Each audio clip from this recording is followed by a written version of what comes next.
नमस्कार, मैं हूं निकिता और आप देख रहे हैं सत्यहिंदी.com। चलिए एक नजर डालते हैं अब तक की सुर्खियों पर। राजस्थान कांग्रेस में पायलट गहलोत के बीच चल रहे मतभेदों के बीच कांग्रेस ने आने वाले विधानसभा चुनाव के लिए तैयारी शुरू कर दी है और इसके चलते मुख्यमंत्री अशोक गहलोत, पार्टी इंचार्ज सुखजिंदर सिंह रंधावा और राजस्थान प्रदेश कांग्रेस कमेटी गोविंद सिंह डोटासरा विधायकों के साथ 1-to-1 मीटिंग कर रहे हैं। इस मीटिंग में आज टोंक विधानसभा सीट से विधायक सचिन पायलट के साथ मीटिंग तय की गई थी, लेकिन पायलट इस मीटिंग में अपने आउटरीच प्रोग्राम के कारण नहीं पहुंचे। कांग्रेस की सरकार में पूर्व केंद्रीय मंत्री रघु शर्मा ने रिपोर्टरों से बात करते हुए बताया कि पायलट का यह प्रोग्राम मीटिंग के कई दिनों पहले से बना लिया गया।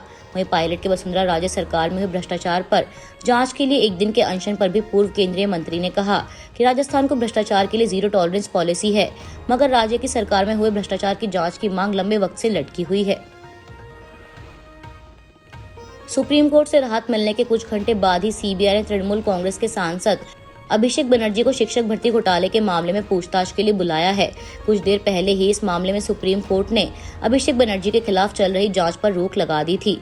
इसके बाद माना जा रहा है कि केंद्रीय एजेंसियों द्वारा निशाना बनाने के लिए केंद्र सरकार और विपक्षी दलों में तकरार बढ़ सकती है। बता दें, कल ही दिल्ली के मुख्यमंत्री अरविंद केजरीवाल को दिल्ली की आबकारी नीति मामले में सीबीआई ने पूछताछ के लिए बुलाया था।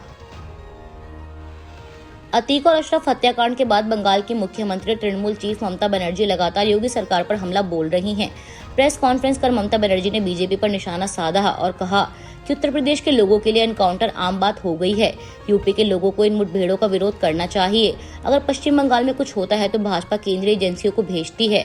बीजेपी डबल इंजन है, डबल स्टैंडर्ड है। इससे पहले रविवार को भी ममता बनर्जी ने ट्वीट कर कहा था कि मैं उत्तर प्रदेश में बेशर्म अराजकता और कानून व्यवस्था की पूरी तरह चरमरा जाने से स्तब्ध हूँ।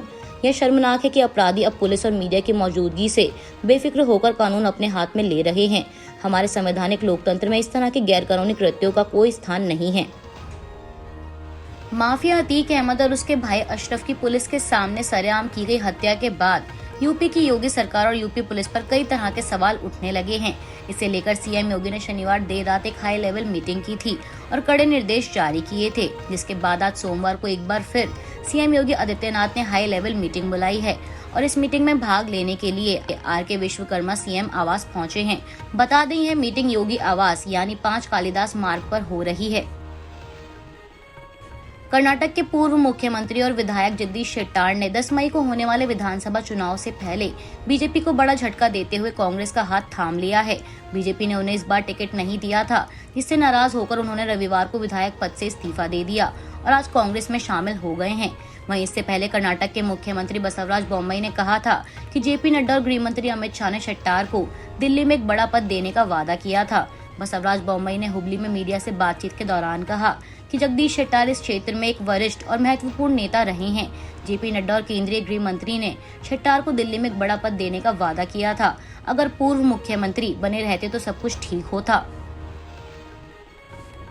दिल्ली विधानसभा का एक दिन का विशेष सत्र आज बुलाया गया है। दिल्ली के मुख्यमंत्री अरविंद केजरीवाल से आबकारी नीति मामले में सीबीआई द्वारा पूछताछ किए जाने के एक दिन बाद इस विशेष सत्र को बुलाया गया है। इस सत्र के आरंभ में आप विधायक संजीव झा ने अपनी बात रखते हुए उपराज्यपाल पर सीधा निशाना साधते हुए कहा कि मीडिया में खबर आ रही है कि उपराज्यपाल कह रहे हैं सदन का सत्र नहीं बुलाया जा सकता। जब उपराज्यपाल ऐसी उलझुल बातें करते हैं, ये व्यक्ति की बात नहीं है, एक संवैधानिक पद की है और संवैधानिक पद की गरिमा होती है। उन्होंने कहा कि इससे संवैधानिक संस्था का एक तरह से मजाक बनता है, दिल्ली का मजाक बनता है। संजीव झा ने आगे कहा कि वे इस बात को मानते हैं कि एलजी साहब को दिल्ली की समझ नहीं है। हालांकि एलजी ऐसे व्यक्ति को बनना चाहिए जो दिल्ली को जानता हो। उन्होंने कहा कि वे मानते हैं कि उपराज्यपाल को संविधान की लोकतांत्रिक मूल्यों की जानकारी हो, जो वर्तमान उपराज्यपाल को नहीं है। उपराज्यपाल सदन को सीधा कोई संदेश दे ही नहीं सकते।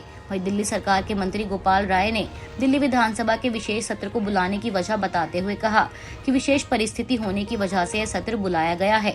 हम सदन में विपक्षी दलों पर सीबीआई हमलों पर चर्चा करेंगे। उन्होंने कहा कि अरविंद केजरीवाल से वही प्रश्न पूछे गए जिनका जवाब मनीष सिसोदिया ने दे दिया था। राय ने कहा कि बीजेपी सरकार आम आदमी पार्टी के खिलाफ साजिश रच रही है। साथ ही उनका आरोप है कि एलजी को संविधान की समझ नहीं है। उनका कहना है कि स्पीकर जब चाहे विशेष सत्र बुला सकते हैं। केंद्र ने सुप्रीम कोर्ट में समलैंगिक विवाह का विरोध किया है। केंद्र ने कोर्ट को दिए अपने जवाब में कहा है कि अदालतें समलैंगिक विवाह के अधिकार को मान्यता देकर कानून की एक पूरी शाखा को फिर से नहीं लिख सकती हैं, क्योंकि एक नई सामाजिक संस्था का निर्माण न्यायिक निर्धारण के दायरे से बाहर है। केंद्र ने कहा कि जुडिशियल अवार्ड की मदद से समलैंगिक विवाह को मान्यता नहीं दी जा सकती। यह संसद के क्षेत्र में अधिकार क्षेत्र में आता है, न कि सुप्रीम कोर्ट के। केंद्र ने अपने हलफनामे में ये भी कहा कि कोर्ट के लिए याचिकाएं सोशल एक्सेप्टेंस के उद्देश्य से अर्बन एलिट आइडियाज को दर्शाती हैं। केंद्र ने कहा कि सेम सेक्स मैरिज को मान्यता न देने का विकल्प विधायी नीति का एक पहलू है। यह स्पष्ट विधायी नीति के मद्देनजर अदालत में न्याय करने के लिए सही विवाद नहीं है और शादी केवल एक पुरुष और महिला के बीच में ही हो सकती है। आपको बता दें कि सुप्रीम कोर्ट ने समलैंगिक विवाह को कानूनी मान्यता देने वाली याचिकाओं पर सुनवाई के लिए 5 न्यायाधीशों की संविधान पीठ का गठन किया है। इसमें सुप्रीम कोर्ट के chief justice DY Chandrachud, justice Sanjay Kishan Kaul, S Ravindra Bhatt, PS Narasimha और हेमा कोहली शामिल हैं। मामले पर अब अगली सुनवाई 18 अप्रैल को होगी। प्रधानमंत्री नरेंद्र मोदी की ओर से मित्र कहे जाने से असहज हुए राजस्थान के मुख्यमंत्री अशोक गहलोत ने एक बार फिर उन पर निशाना साधा है। सीएम अशोक गहलोत ने रविवार 16 अप्रैल को पीएम नरेंद्र मोदी के मित्र कहने पर ऐतराज जताते हुए इसे चालबाजी करार दिया। सीएम गहलोत ने कहा कि मैं लंबे समय से राजनीति में हूं और पीएम मोदी के भाषणों में इस्तेमाल होने वाली चालबाजी को समझता हूं। सीएम गहलोत ने कहा कि वो अपने भाषण की शुरुआत तो मेरे मित्र अशोक गहलोत के साथ करते हैं और फिर मेरी ही सरकार की ऐसी तैसी करेंगे। दरअसल बीते दिनों वंदे भारत एक्सप्रेस को हरी झंडी दिखाने के एक कार्यक्रम में प्रधानमंत्री नरेंद्र मोदी ने सीएम अशोक गहलोत पर तंज कसा था। पीएम नरेंद्र मोदी ने कहा था कि एक मित्र के नाते गहलोत जो भरोसा रखते हैं उसके लिए मैं आपका बहुत आभार व्यक्त करता हूं। इन दिनों वे राजनीतिक आपाधापी और अनेक संकटों से गुजर रहे हैं। इसके बावजूद वे विकास के काम के लिए समय निकाल कर आए। मैं उनका स्वागत करता हूं। वहीं अब पीएम मोदी के इस भाषण के बाद से ही सीएम अशोक गहलोत लगातार उन पर सियासी हमले करते नजर आ रहे हैं। आज IPL में बेंगलुरु के M चिन्नास्वामी स्टेडियम में धोनी की चेन्नई सुपर किंग्स और रॉयल चैलेंजर्स बेंगलोर आमने सामने होंगे। दोनों ही टीमों ने 4 में से 2 मैच जीते हैं और 2 हारे हैं। हालांकि पॉइंट्स टेबल में नेट रन रेट के चलते चेन्नई 6ठे स्थान पर है तो बेंगलोर 7वें स्थान पर है। आज के लिए बस इतना ही। बाकी की खबरों के लिए बने रहिए सत्यहिंदी.com के साथ।